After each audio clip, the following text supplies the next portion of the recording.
Welcome back to the channel. Today we are going to talk about something that sounds simple but causes real anxiety for so many English learners. How to end a conversation politely. Because starting a conversation is one skill, keeping it going is another. But knowing how to close it gracefully without being rude, without being abrupt, and without leaving the other person feeling dismissed or confused, that is a skill that almost nobody teaches and almost everybody needs. Think about how many times you have been in a conversation in English and you wanted to leave but you did not know how. So you just stayed, nodding, smiling, waiting for the other person to end it first. Or maybe you did try to leave and it came out awkward and abrupt and you walked away feeling like you handled it badly. Today we are going to fix that completely. By the end of this lesson you will have the exact phrases and the right structure to end any conversation in any situation naturally, warmly, and confidently. Let us get into it. Part 1. Why ending a conversation well matters. The end of a conversation is what people remember most. You can have a wonderful 20-minute exchange with someone and then if you exit badly, that awkward ending is what stays in their mind. But when you close a conversation warmly and gracefully, the other person walks away with a positive feeling about the entire interaction. About you. Ending well also shows respect. It tells the other person that you valued the conversation, that you are not just disappearing, and that you are thinking about them even as you leave. That quality is rare and it is noticed. The good news is that ending a conversation politely in English follows a very clear and simple structure that works in every situation. Part 2. The 3-step structure for ending any conversation. Every polite conversation ending in English has 3 steps: signal, appreciate, and close. Step 1 is the signal. You give the other person a gentle warning that the conversation is coming to an end. This is important because ending without a signal feels sudden and rude. The signal prepares them. It gives the conversation a natural shape with a beginning, a middle, and a clear end. Step 2 is the appreciation. You acknowledge the conversation and the person. You say something genuine about what you valued about the exchange. This is what leaves the other person with a warm feeling even as you leave. Step 3 is the close. You say your goodbye clearly and if appropriate you suggest a future connection. Then you leave. Cleanly. Without dragging it out. Let us now look at the exact phrases for each step across different situations. Part 3. The key phrases you need. For the signal, use these phrases to gently indicate that you are wrapping up. Anyway, I should probably let you go. I do not want to take up too much of your time. I know you are busy, so I will not keep you much longer. Right, I should get going actually. Before I let you go, I just wanted to say, I am going to have to head off in a moment, but, listen, I have to run, but, oh gosh, look at the time, I really should be moving. All of these phrases do something important. They are polite fictions that both people understand. When you say, I do not want to take up too much of your time, you are signaling the end without making the other person feel rejected. It is a social grace and it works beautifully in English. For the appreciation, use these phrases to acknowledge the conversation warmly.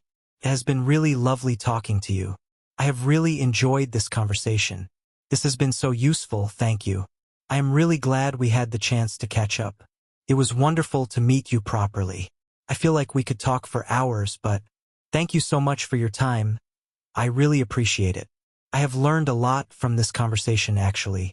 For the close, use these phrases to finish cleanly and leave the door open. Let us definitely do this again soon. I hope we get the chance to speak again. I will send you that information I mentioned. Let us stay in touch. I look forward to seeing you at the next one. I will follow up with you this week. Take care of yourself. It was a real pleasure. Part 4. Real-life examples across different situations. Let us now see the full 3-step structure in action. Situation 1. Ending a casual conversation with a friend at a social event. Right, I should probably get going actually. I promised my friend I would find her 20 minutes ago, and she is definitely wondering where I am. But honestly, it has been so lovely catching up with you. I feel like we never get enough time to properly talk at these things. Let us make a plan to get coffee soon. Just the 2 of us. Send me a message this week. Take care of yourself. Warm, genuine, specific, and leaves the door open for a future meeting. Situation 2.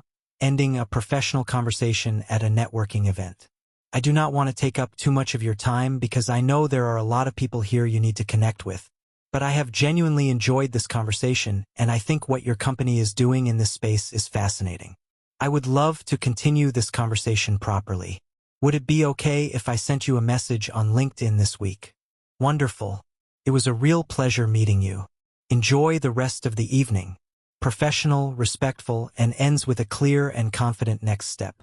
Situation 3, ending a phone call. Listen, I have to let you go because I have a meeting starting in about 5 minutes. But I am really glad you called.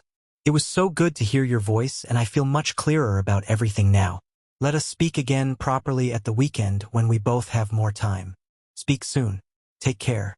Natural, warm, and gives a clear reason for ending without it feeling abrupt. Situation 4, ending a conversation with someone who is talking too much and will not stop. This is the situation learners find the most difficult. Someone keeps talking and you genuinely need to leave. Here is how to handle it gracefully. I am so sorry to interrupt, but I completely lost track of time and I have to be somewhere in literally 5 minutes. I hate to cut this short because I am genuinely finding this fascinating. Can we pick this up another time? I would really love to hear the rest. But I have to run right now. It was wonderful talking to you. That approach is honest, warm, flattering to the other person, and completely firm. You are leaving, but you are leaving with grace.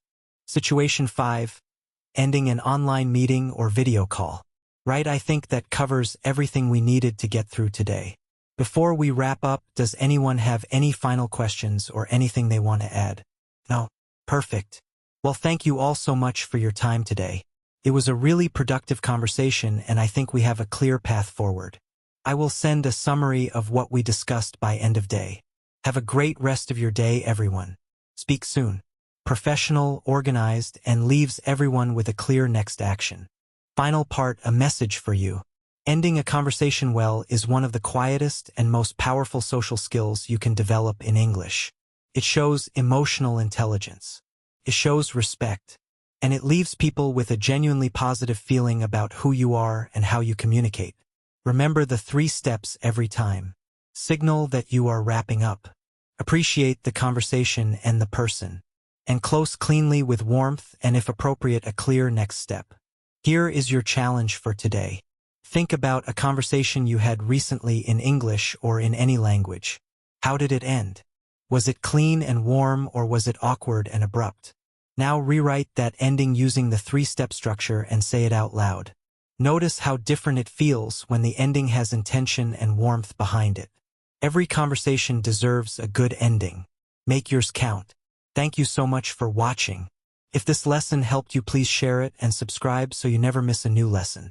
Leave a comment below and tell me, which situation do you find the hardest to exit from? A conversation that goes on too long, a phone call you cannot get off, or a professional networking situation? Tell me and I will make sure we keep building the right lessons for you. See you in the next lesson.